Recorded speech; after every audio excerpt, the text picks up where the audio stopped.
Welcome to Outside View Scandals. Today we're exploring one of the most controversial and consequential stories of the 19th century geopolitics, the scandal of the Suez Canal. This tale is one of ambition, international intrigue, and colonial opportunism, with European powers vying for control over one of the most valuable waterways in the world. On the surface, it's a story about connecting the Mediterranean to the Red Sea. But dig a little deeper and you find a complex web of political maneuvering, economic exploitation, and rising tensions that led to decades of conflict in the region. Let's start at the beginning with the ambitious plan to build a canal that would slice through Egypt, creating a shortcut between Europe and Asia. Before the Suez Canal, ships had to make the long journey around the southern tip of Africa to reach Asia, a journey that was not only time-consuming but costly. So the idea of a canal to cut travel time was, unsurprisingly, tempting for merchants, governments and empires alike. Enter Ferdinand de Lesseps, a French diplomat and the mastermind behind the project. Lesseps had a vision of a grand canal and, armed with ambition and charisma, he set out to make it a reality. In 1854 he convinced the Egyptian ruler Khedive Said Pasha to grant him the right to build and operate the canal. Lesseps secured a 99-year concession, effectively giving him control over the canal and by extension a crucial piece of Egyptian territory. It seemed like a win-win, right?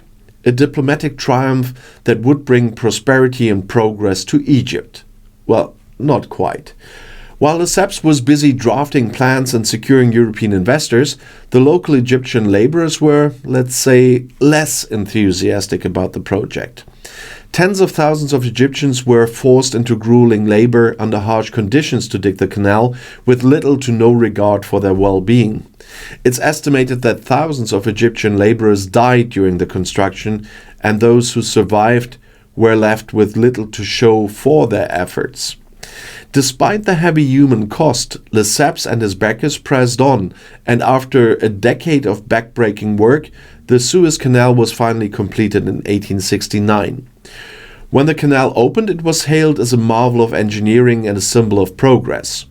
European dignitaries flocked to the opening ceremony, celebrating the achievement as a triumph of Western ingenuity. But behind the fanfare lay an uncomfortable truth. While the canal may have opened up trade routes, it also opened Egypt up to European influence, interference, and eventually domination. The canal's strategic importance quickly became apparent, and soon European powers began maneuvering to secure control over this critical waterway. While France initially held the majority of shares in the canal company, Britain was keeping a close eye on the situation. The British, with their vast empire stretching across Asia, saw the canal as the lifeline for their empire, a direct route to their prized colony India, and in 1875, seizing an opportunity, British Prime Minister Benjamin Disraeli made a bold move. He purchased Egypt's shares in the Suez Canal Company, securing Britain a significant stake in the canal's management and giving them leverage over its operations. It was a strategic masterstroke, one that strengthened Britain's control over the region and effectively sidelined Egypt's own influence over the canal. This move, unsurprisingly, sparked tension with the French, who had originally spearheaded the project. The Suez Canal became a point of contention between Britain and France, both of whom sought to control this valuable gateway. And caught in the middle was Egypt, whose sovereignty and interests were increasingly overshadowed by European power struggles. By the 1880s, Egypt's financial situation had worsened due to mounting debt and poor economic management. In response, Britain and France took it upon themselves to help Egypt manage its finances. In reality, this help meant exerting increasing control over Egyptian affairs, ultimately leading to a joint British-French administration overseeing the country's economy. Of course, not everyone in Egypt was thrilled with this foreign interference.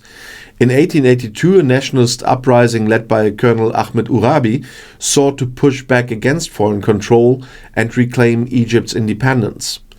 The British, unwilling to risk losing control over the canal, intervened with force. In the Battle of Tel el-Kebir, British forces crushed the Egyptian nationalist forces and established a de facto protectorate over Egypt. Now, Egypt was officially under British control, and the canal, though technically neutral, was firmly in British hands. The Suez Canal had gone from an ambitious infrastructure project to a symbol of colonial dominance. For the British, the canal was the jugular vein of their empire, a direct and secure route to their colonies. For Egyptians, however, it represented a bitter reminder of lost sovereignty and exploitation. Fast forward to the early 20th century, and the canal continued to serve as a point of strategic tension, especially during both world wars. Control of the canal was crucial, and Britain fortified it heavily, determined to keep it out of enemy hands. In World War II, the canal was almost like a character in the drama, as both Axis and Allied forces recognized its strategic importance. After the war, as colonial empires began to wane, the question of control of the Suez Canal resurfaced with new intensity. In 1952, a revolution in Egypt led to the rise of a new leader, Gamal Abdel Nasser, who was determined to rid Egypt of foreign influence and reclaim control of the canal. In 1956, Nasser made a bold decision. He nationalized the Suez Canal, taking control of it from the British and French shareholders. And this move was met with shock and anger in Europe, and it triggered the infamous Suez Crisis. Britain, France, and Israel launched a military intervention to try to regain control of the canal, but international pressure, particularly from the United States and the Soviet Union, forced them to back down. In the end, the Suez Crisis marked a turning point, signaling the end of Britain and France's dominance in this region. Egypt retained control of the canal, but the scars of colonial exploitation and international power plays remained. Today, the Suez Canal is still a vital artery for global trade, but its history serves as a stark reminder of how ambition and greed can lead to long-lasting conflicts and deep-seated resentment. The Suez Canal scandal is a story of innovation overshadowed by exploitation, of national pride crushed under foreign ambition, and of the lasting consequences of colonial power plays. The story of the Suez Canal is a powerful example of how a project meant to connect the world could also become a symbol of division and control. For Egypt, the canal's construction led to years of foreign interference and conflict, as outside powers saw it as a prize to be won rather than a partnership to be honored. It's a reminder of the long shadows the imperial ambitions can cast, leaving behind tensions that can shape a region for generations. Today, the Suez Canal remains essential for global trade, but its turbulent history lingers as a lesson in the cost of control and the resilience of national sovereignty.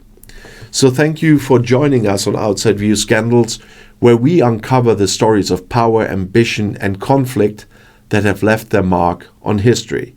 And if you want to see another video, the next one is right here in the end screen.